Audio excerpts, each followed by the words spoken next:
Hi Eddie. Eddie's so rude, just like every Aboriginal. He talks weird and never says anything when I be nice and try to talk to him. It's so annoying. I guess it's not all his fault though. It's probably because of how his parents raised him. Like all Aboriginal families, they're poor and live in a housing commission house.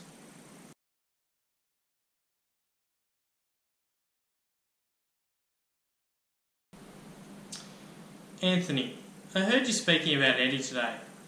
You said that Eddie is so rude, just like every Aboriginal. I think this comment is unfair to Eddie. Could you tell me why you think Eddie is rude? Well, he always blurts things out in class when you're talking. And when I be friendly and say hello to him, he just looks at me and says nothing. Anthony, I understand your concern, and I appreciate that you're making an effort to be welcoming by saying hello to Eddie. But did you know that Eddie is bilingual? No? What's that mean? Well, that means Eddie can speak 2 languages. At home, he speaks Warlpiri with his family, and English is his second language. He's still learning to speak English fluently, so this is why he sometimes has trouble communicating. Oh, okay. I didn't know that about him. I think that is why Eddie may not say anything back to you when you say hello politely. He may not completely understand what you are saying, or he may not know the correct thing to say back. He isn't being rude deliberately. I think it wasn't fair for you to say he was rude just because he is Aboriginal. Yeah, I didn't think it was all his fault.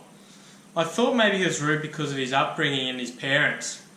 They don't have much money and live in a housing commission house. There are lots of families who go through hard times, and at times may not have much money. And the children of those families aren't always rude. There are lots of families who live in housing commission accommodation who aren't Aboriginal. I think you're making an unfair assumption about Eddie and his family based solely on the fact that they are Indigenous Australians. Can you see that the fact Eddie and his family are Indigenous has nothing to do with how he acts and communicates? Yeah, I guess I was a bit unfair in my judgment. I'll still be nice to him and say hello, and understand that he isn't being rude when he doesn't respond. That's great to hear, Anthony. I'm glad you've changed your mindset and now have a better understanding about Eddie. I think it would really help Eddie settle in here at school if you continue to be nice and welcoming to him.